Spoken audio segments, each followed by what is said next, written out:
it's Charla from Freezer Meals 101, and today we are making side dishes that are make ahead. So one of the questions that I often get is, what do you serve as side dishes with your freezer meals? Because some of our freezer meals are just the protein. And one of the things I love about freezer cooking is not having to run to the store as often, not having to think about what am I going to make today or what am I going to plan ahead. So when you also have side dishes in your freezer, it eliminates that issue as well, because you don't really have to do meal planning because even your side dishes are taken care of.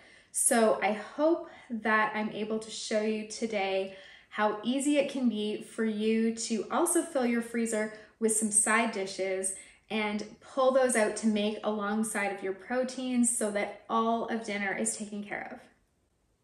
We're gonna be making some great freezer side dishes together today. I will put the recipes for those in the description below, and I will also put some other recipes in the description box for more side dishes, because there really is an unlimited amount of things that you can make ahead to serve with your dinners.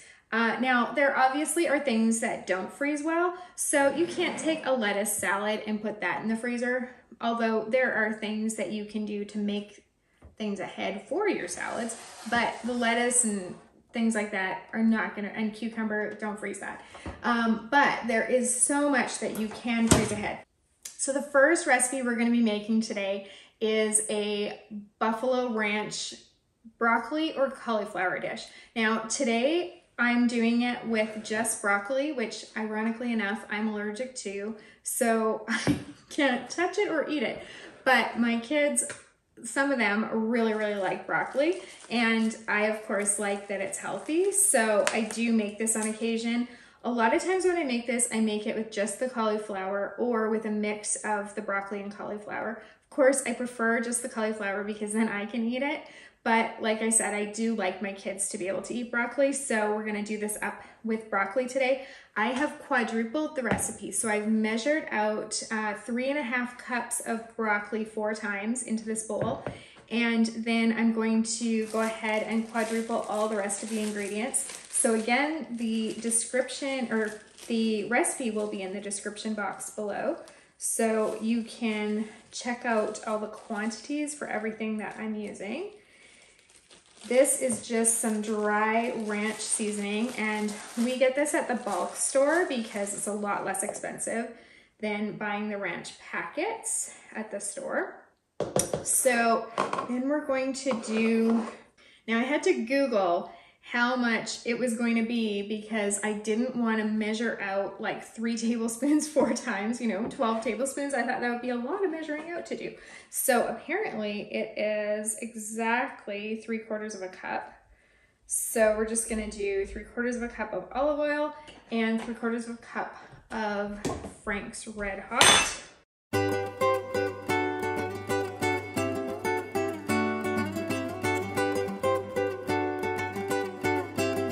So we're just gonna give this a stir.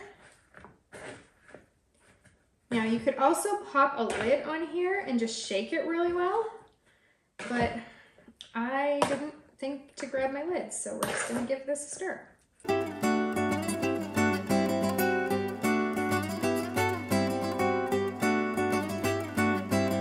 Now you're gonna spread this out on your cookie sheets and just in a single layer.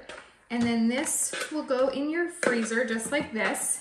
Once it is fully frozen, then you will take it and transfer it into freezer bags. So I will separate this into probably 3 or 4 freezer bags once it is frozen, and then put those back in the freezer for baking on the day that you're gonna use them.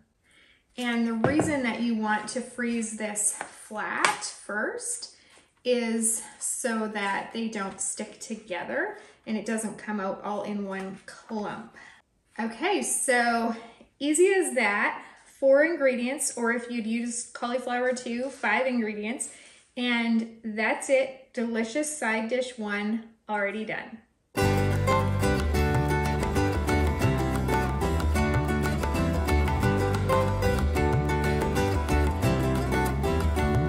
I know that garlic bread is pretty easy to whip up, but it's so nice not to have to go to the store and remember to buy bread and make that extra trip. So having them in the freezer is just awesome. I like to have it, especially when we're having pasta. It's just a great side dish and everybody loves it. So I'm gonna show you two different ways today to make garlic bread. They're pretty similar. We're gonna be using the same basic garlic butter for both, but in one of them, I'm going to slice the bread into slices, and the other one, I'm just going to like slice the French loaf in half. And on the one that I slice in half, we're gonna be using Parmesan to top it. So anyway, we will get started and it's gonna go really quickly. We'll start with making our garlic butter. So I've just gone ahead and softened up some butter, and then we're going to put some cloves of garlic in there. Now, for a lot of things when I'm doing freezer cooking, I use the jarred minced garlic, but this is one of the things that I would recommend you actually using fresh garlic for. It's going to be worth you taking that little extra step. Now, how much garlic you use depends on the size of the cloves and how much you like garlic. I will pop a link down below with a recipe for my freezer garlic bread, and you can follow that. But if you love garlic and you want to add more, then go right ahead. I certainly won't stop you. So we're just going to add some salt and pepper and mix that up. Now, a lot of times I add parsley at this point, but today I have some really beautiful chives in my herb garden, and there is an abundance of them. So I'm actually going to add chives today. So for this first loaf, we're just going to slice like 7/8 of the way down. And yep, fairly thick slices. Now we're just going to slip some of that garlic butter down in between those slices, and then wrap this in foil, and it'll be ready to put in the freezer. And when you go to bake it, you can bake it from frozen or thawed. You just have to increase the cook time if you cook it from frozen. And you're just going to put the whole thing still wrapped in foil in your oven and bake it. If you want to, for these, you can also add cheddar cheese in here, and that works. I've done that before, and then again, I've done the Parmesan, which we're going to be doing in the other loaf today. So it's a very forgiving recipe, which is kind of fun because it means you can play around with it and kind of make it your own.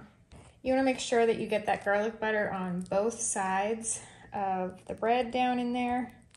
Now, the benefit to doing it so that each piece is sliced is that then when you serve it, you don't have any work to do. You just take it out of the oven and everybody can grab off their piece of garlic bread, and that's it.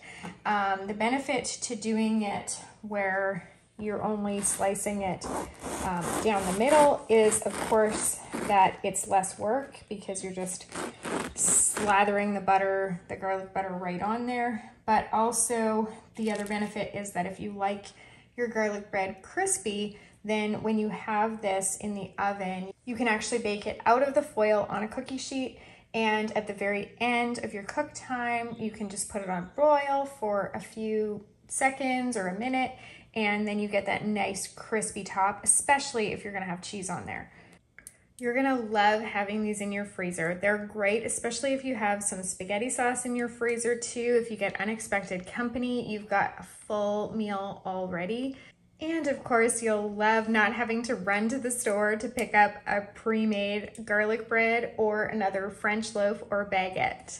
This cilantro lime corn is such a nice dish to have on hand because it's nice and summery if you want it to be, or you can serve it in the winter. And the difference is that this can be served cold as kind of a corn salad type of idea, or it can be warmed up. So I have used it both at like holiday dinners in the winter, like as a Thanksgiving or Christmas side dish, but I have also used it as a corn salad side dish in the summer. So super versatile, great to have on hand.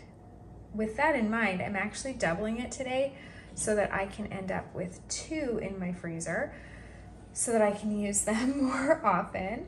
And so for this, you're just going to mix frozen corn, some minced purple onion, fresh cilantro, which thankfully I have an abundance of right now in my home herb garden, which is awesome. So it's gonna be nice and fresh. And then some lime zest, lime juice, honey, salt and pepper. I will put the recipe in the description box below, but seriously, this is so easy. You're gonna mix all the ingredients together in a bowl, then you're gonna just pour it into a medium-sized freezer bag. Of course, I'm doing it into 2 freezer bags today because I'm doubling it. And then when you go to serve it, you just thaw it, and you can, again, serve it cold or warm it up quickly on the stovetop just until it's nice and warm. So easy and fast either way. This is going to be so nice to have in my freezer this summer. So be sure to take the air out of the bags before you seal them to prevent that freezer burn. And these are so nice and colorful, which to me always also signifies that they're healthy, which is great. And these are ready to go in the freezer. I'm just going to seal this last one, again, getting out all of the air that I can before I finish that seal.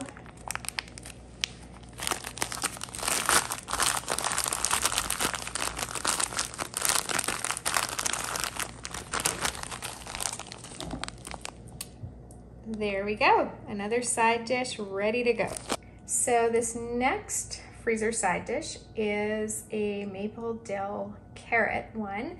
And when I was slicing the carrots for this dish, I just went ahead and my daughter was actually helping me by peeling the carrots, and I got her to peel some extra so that I could have some for just like raw veggies on the side this week. So just another way that when you're doing something, you might as well just do a little bit of extra and do some meal prep there.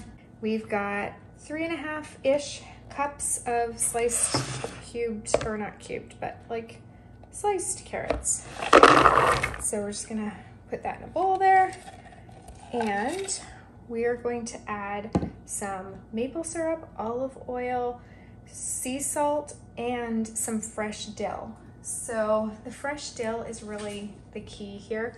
Wouldn't recommend doing this dish with just dried dill, although, you know, I guess you could give it a try and see what happens. Now you could go ahead and put this into 1 medium-sized freezer bag, but I'm going to split mine in 2 because my family is not the biggest fans of carrots. Some of them like them, some of them don't. So I know that we're not going to eat all of this in one sitting, although it would be great if you're having, like, you know, Easter dinner, Christmas dinner, or whatever. This makes a great side. And so for that, I would keep it, you know, this amount. But for our family, just eating our regular dinners, I'm just gonna split this into 2 bags for us. Now I did about 2 tablespoons of the maple syrup, 2 tablespoons of the dill, about maybe more, just some salt, and then about 1.5 tablespoons of the olive oil. I wasn't using an actual tablespoon, so can't tell you exactly, but I was just kind of eyeballing it. You want to make sure that you get all the air that you can out of those bags, because when you're doing freezer cooking of any kind, air is the enemy. That is what causes your freezer burn. So you want to get out all the air that you can, seal the bags, and then as easy as that, we've got another side dish, or in my case, we've got 2. The next thing I'm going to make is garlic mashed potatoes. And actually, I'm not going to make it. My daughter is making it. She is our house's designated mashed potato expert. So she is going to be demonstrating how we do mashed potatoes for the freezer. Now, potatoes in general are a bit tricky when it comes to freezer cooking. You never want to freeze raw potatoes. You can freeze things like hash browns or tater tots that were already frozen.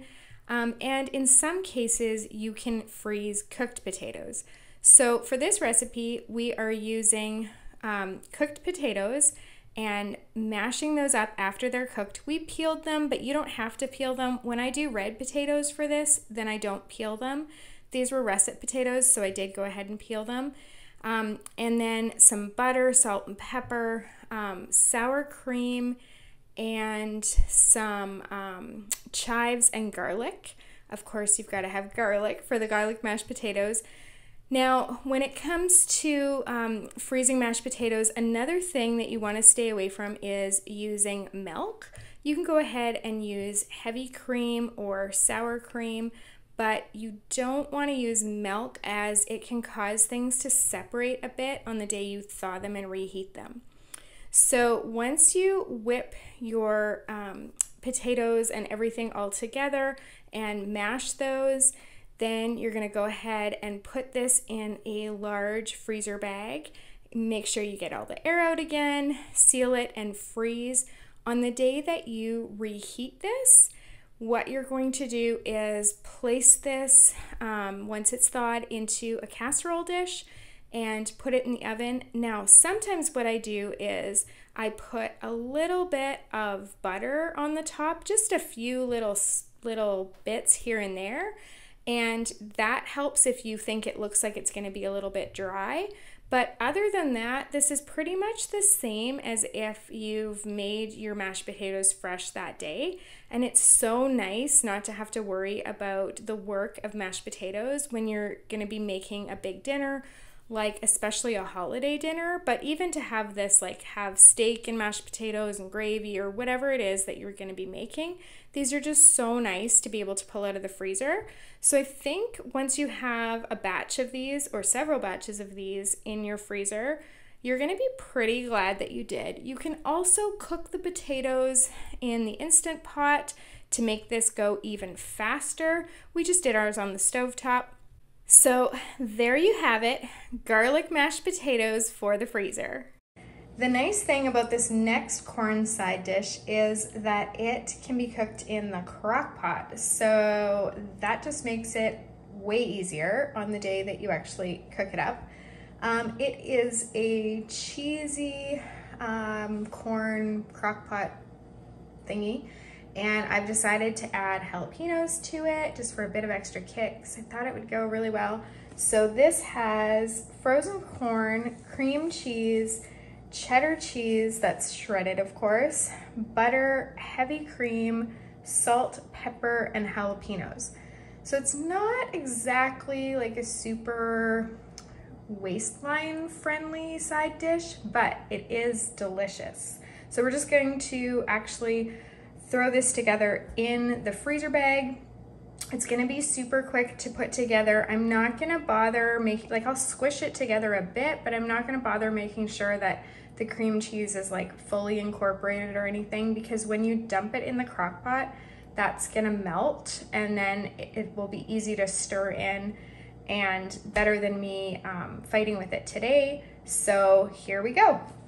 If you don't like things spicy, you can either take the seeds out of the jalapenos or omit them altogether.